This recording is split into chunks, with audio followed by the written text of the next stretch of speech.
अपरा एकादशी, अचला एकादशी 18 मई 2020 सोमवार।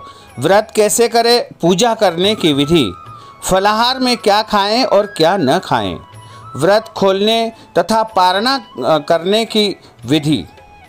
मित्रों, सादर जय श्री कृष्ण।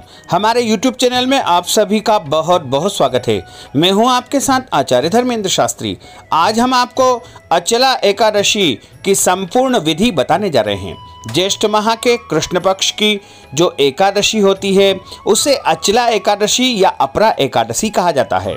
सनातन पंचांग के अनुसार प्रत्येक मास के 11वें तिथि को एकादशी कहती है। सभी व्रतों में उत्तम व्रत एकादशी बताया गया है। सनातन धर्म में एकादशी का उपवास सबसे सर्वोत्तम पुण्य फलदायी माना जाता है। पूरे वर्ष में 24 एकादशी आती है, लेकिन जिस साल अधिक मास होता है उस साल 26 एकादशी आती है। प्रत्येक मास की दोनों एकादशी का अपना अपना अलग अलग महत्व है। ज्येष्ठ माह के कृष्ण पक्ष और शुक्ल पक्ष की एकादशियां तो बहुत ही खास मानी जाती है। हालांकि समस्त एकादशियों में ज्येष्ठ माह के शुक्ल पक्ष की जो निर्जला एकादशी है वो सर्वोत्तम मानी जाएगी, लेकिन ज्येष्ठ माह के कृष्ण पक्ष की जो एकादशी होती है जिसे अचला या अपरा एकादशी कहा जाता है वो भी अपने आप में बहुत ही श्रेष्ठ एकादशी है। इस बार अचला या अपरा एकादशी 18 मई 2020 सोमवार के दिन है। यह एकादशी बहुत ही श्रेष्ठ है और इस एकादशी का उपवास रखने से सभी मनुष्य के पाप जन्म जन्मांतर के नष्ट हो जाते हैं तथा जीवन में अपार खुशी और अपार धन धान्य की प्राप्ति होती है। मकर संक्रांति के समय गंगा स्नान करने से, सूर्य ग्रहण के समय कुरुक्षेत्र और शिवरात्रि के समय काशी में स्नान करने से जो पुण्य फल मिलता है उससे भी कहीं अधिक पुण्य अपरा एकादशी व्रत करने से मिलता है। एकादशी का जो है सबसे बड़ा व्रत माना गया है और एकादशी के नियमों की शुरुआत दशमी तिथि से ही कर दी जाती है। एकादशी के उपवास में भगवान श्री हरि विष्णु की पूजा की जाती है। एकादशी उपवास के लिए व्रती को दशमी तिथि से ही नियम पालन आरंभ कर देना चाहिए। दशमी तिथि को रात्रि के समय सात्विक अल्पाहार ग्रहण करना चाहिए तथा ब्रह्मचर्य व्रत का पालन करना बहुत आवश्यक होता है। इसके अलावा व्रती मन और वचन से, कर्म से शुद्ध आचरण रखे तथा एकादशी के दिन सुबह सूर्योदय से पहले उठ करके स्नान कर ले और स्नान करने के बाद स्वच्छ वस्त्र धारण करके भगवान के सामने बैठ करके संकल्प करे। फिर भगवान विष्णु, भगवान श्री कृष्ण एवं बलराम की पूजा करनी चाहिए। जहाँ तक संभव हो इस दिन फलाहार एक समय करके या जल ग्रहण करके भी इस व्रत को कर सकते हैं। रात्रि में भगवान का जागरण करना चाहिए और द्वादशी के दिन शुभ मुहूर्त में ब्राह्मणों को दान पुण्य करने के बाद जो है व्रत का पारणा करना या व्रत को खोलना चाहिए। अपरा एकादशी, अचला एकादशी इस बार 18 मई 2020 सोमवार को है और 18 मई सोमवार को ही सभी अचला या अपरा एकादशी का व्रत करेंगे और एकादशी का जो पारणा होगा यानी व्रत खोलने का जो समय होगा वो 19 मई को सुबह 5:28 से लेकर के सुबह 8:12 तक का जो समय होगा वह व्रत खोलने का समय रहेगा। एकादशी तिथि जो प्रारंभ हो रही है वो 17 मई को दोपहर 12:42 से एकादशी तिथि प्रारंभ हो जाएगी, जो कि 18 मई सोमवार को 3:08 दोपहर तक एकादशी तिथि रहेगी। हालांकि एकादशी तिथि उदया तिथि के हिसाब से 18 मई सोमवार को ही है, इसलिए सभी लोगों को 18 मई सोमवार के दिन ही एकादशी का व्रत करना चाहिए। एकादशी का व्रत परम पवित्र व्रत माना जाता है, लेकिन इसके लिए कुछ खास नियम होते हैं जिनका पालन करना अत्यावश्यक होता है।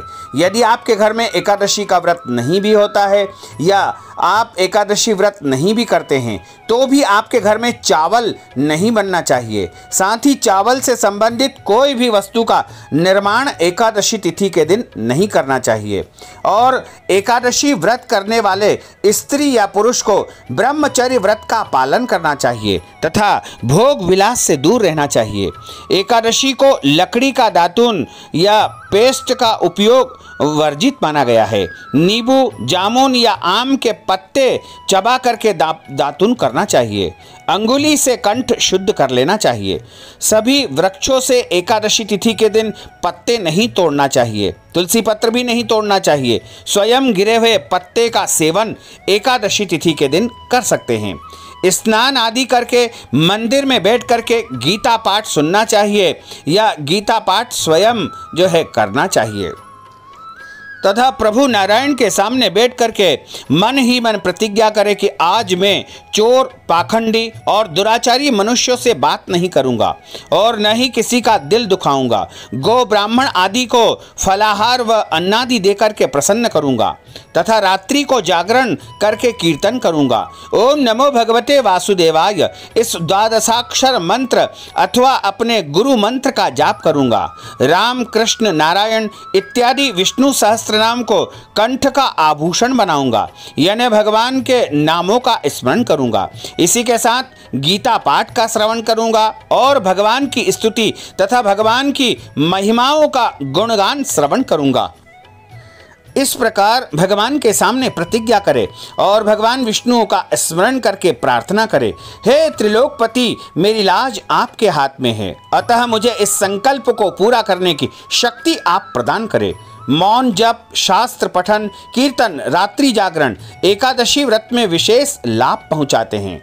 एकादशी के दिन अशुद्ध द्रव्य से बने पेय पदार्थ नहीं पीना चाहिए, जैसे कोल्ड ड्रिंक्स, एसिड आदि डले हुए फलों के डिब्बाबंद रस को भी इस दिन नहीं पीना चाहिए। बाजार से जो भी रस फल के मिलते हैं उनको भी इस दिन ग्रहण नहीं करना चाहिए। एकादशी के दिन 2 बार नमक वाला फलाहार नहीं ग्रहण करना चाहिए। एक ही समय नमक वाला फलाहार ग्रहण करना चाहिए। एक समय फल आदि वस्तुएं आप ले सकते हैं। इस दिन आइसक्रीम व तली हुई चीज़ें नहीं खाना चाहिए। आइसक्रीम यदि आप घर में शुद्ध दूध से निर्माण करते हैं तो उसका उपयोग आप कर सकते हैं। फल अथवा घर में निकाला हुआ फल का रस अथवा थोड़े दूध या जल पर रहना विशेष लाभदायक माना गया है। व्रत के दिन दशमी तिथि को कांसे के बर्तन में मांस, मदिरा, प्याज, लहसुन, चावल, हल्दी, मसूर, उड़द, चने, शाक, शहद, तेल इन सभी का जल का अधिक सेवन न करें। व्रत के पहले दिन दशमी को भी जो है नियम का पालन करें और उस दिन शुद्ध सात्विक एक बार भोजन करें। और एकादशी तिथि के दिन किसी भी स्थिति में घर में चावल का निर्माण नहीं करना चाहिए तथा मांस, मदिरा का उपयोग नहीं करना चाहिए। प्याज, लहसुन का उपयोग नहीं करना चाहिए। हल्दी भी व्रत वाले दिन नहीं खाना चाहिए। मसूर की दाल या मसूर भी नहीं खाना चाहिए। उड़द की दाल या उड़द भी नहीं खाना चाहिए। चने भी नहीं खाना चाहिए। कोई भी शाक आदि भी नहीं खाना चाहिए। शहद का उपयोग भी वर्जित माना गया है तथा अधिक तेल का उपयोग भी एकादशी व्रत में नहीं करना चाहिए। और एकादशी व्रत में काला नमक और काली मिर्च का, फलाहारी नमक और फलाहारी मिर्च का उपयोग करना चाहिए। फलाहार करने वाले व्यक्ति को गोभी, गाजर, शलजम, पालक, कुल्फा का साग सेवन नहीं करना चाहिए। फलाहार में सभी प्रकार के फल जैसे केला, सेवफल, अंगूर, पपीता, चीकू, अनार, अमरूद, तरबूज, खीरा, खरबूजा, लीची, संतरा, मौसम्बी, आलू, मूंगफली के दाने, हरा धनिया या सूखा धनिया, साबूदाने, पालक तो वैसे वर्जित है, लेकिन यदि आप चाहें तो पालक का उपयोग कर सकते हैं। कई ग्रंथों में पालक का उपयोग करने का बताया है। दही या दूध से बनी मिठाई का उपयोग कर सकते हैं। फलों का रस जो कि घर में बना हुआ है उसका उपयोग आप कर सकते हैं। राजगरे का आटा या फिर सिंगाड़े का या कुट्टू के आटे का उपयोग इस दिन कर सकते हैं। आलू का प्रयोग इसमें जो है वैसे वर्जित नहीं बताया गया है, लेकिन कुछ लोग कहते हैं, वैसे शास्त्रों में कहीं उल्लेख नहीं मिलता है कि आलू का उपयोग फलाहार में नहीं करना चाहिए, लेकिन आलू का उपयोग करने से कोई दोष नहीं लगता है। साबूदाने की जहाँ तक हम बात करें तो साबूदाने के बारे में कई प्रकार के जो है उल्लेख मिलते हैं। हालांकि साबूदाने के बारे में ऐसा कहा गया है कि साबूदाने फलाहारी वस्तुएं से ही निर्मित होते हैं, इसलिए साबूदाने का उपयोग कर सकते हैं। इसी प्रकार मूंगफली दाने का भी उपयोग इसमें आप कर सकते हैं। टमाटर के बारे में ऐसी धारणा है कि टमाटर और गाजर का जो उपयोग है वो वैष्णव संप्रदाय में नहीं किया जाता है, इसलिए आप चाहें तो टमाटर और गाजर का उपयोग इसमें कर सकते हैं। लेकिन ध्यान रखें कि लहसुन, प्याज और हल्दी का उपयोग एकादशी व्रत में बिल्कुल नहीं करना चाहिए, अन्यथा व्रत भंग हो जाएगा। इस दिन पान नहीं खाना चाहिए, कत्थे का उपयोग बिल्कुल नहीं करना चाहिए, कत्था खाने से भी व्रत भंग हो जाता है। और इस दिन हो सके तो फलों का सेवन ही करना चाहिए, क्योंकि फलाहार का मतलब होता है फल का ही केवल आहार। ये अन्य सारी चीज़ें तो हम अपने शरीर की रक्षा के लिए और हम अपने शरीर के लिए ही करते हैं, लेकिन सबसे उत्तम यदि कोई फलाहार माना गया है तो फल का आहार ही माना गया है। इसमें आम, अंगूर, केला, बादाम, पिस्ता इत्यादि अमृत फलों का सेवन करना सर्वोत्तम माना गया है। एकादशी व्रत यदि आप करते हैं तो आपको जुआ नहीं खेलना चाहिए और अधिक सोना नहीं चाहिए, पान नहीं खाना चाहिए, पराई निंदा या दूसरों की बुराई नहीं करना है, किसी की चुगली नहीं करना, चोरी नहीं करना चाहिए, हिंसा या लड़ाई झगड़ा, मारपीट, वाद विवाद नहीं करना चाहिए, किसी का दिल नहीं दुखाना चाहिए, पति पत्नी को मैथुन क्रिया नहीं करना चाहिए, क्रोध नहीं करना चाहिए, झूठ, कपट आदि कुकर्मों से नितांत दूर रहना चाहिए, बैल की पीठ पर सवारी नहीं करना चाहिए, भूलवश किसी की निंदा या बुराई हो जाए तो इस दोष को दूर करने के लिए भगवान सूर्य के दर्शन तथा धूप दीप से श्री हरि से पूजा करके क्षमा प्रार्थना करनी चाहिए। हो सके तो एकादशी के दिन स्वयं घर का झाड़ू नहीं लगाएं, इससे चींटी आदि सूक्ष्म जीवों की मृत्यु का भय बना रहता है। एकादशी तिथि का जो कोई भी व्रत करता है उनको शरीर के अंगों का बाल नहीं काटना चाहिए, नाखून नहीं काटना चाहिए। जो कोई भी बाल काटता है, दाढ़ी बनवाता है या अन्य अंगों के बाल काटता है तो इससे व्रत भंग हो जाता है। मधुर बोले, अधिक न बोले, अधिक बोलने से न बोलने योग्य वचन भी निकल जाते हैं, इसलिए कम बोलना चाहिए और मधुर वाणी का भाषण एकादशी के व्रत में करना चाहिए। जितना हो सके सत्य बोलना चाहिए। एकादशी का व्रत यदि आप झूठ बोल करके कोई भी काम करेंगे तो एकादशी का व्रत भंग हो जाएगा। इस दिन यथाशक्ति अन्नदान करें, किंतु स्वयं किसी का दिया हुआ अन्न कदापि ग्रहण न करें। प्रत्येक वस्तु जो भी आप तैयार करते हैं, जैसे फल या फलाहारी वस्तु, वो सभी प्रभु को पहले भोग लगाएं, तुलसी पत्र उसके ऊपर रखें और उसके बाद उसके ऊपर जल फेरने के बाद ही स्वयं प्रसाद रूप में उस वस्तु को ग्रहण करें। यानी प्रत्येक वस्तु को प्रभु को समर्पण करने के बाद ही स्वयं ग्रहण करें, तो ही आपको एकादशी का पुण्य फल प्राप्त हो जाएगा। और अगले दिन यानी 19 मई 2020 मंगलवार के दिन व्रत का पारणा आपको सुबह करना है।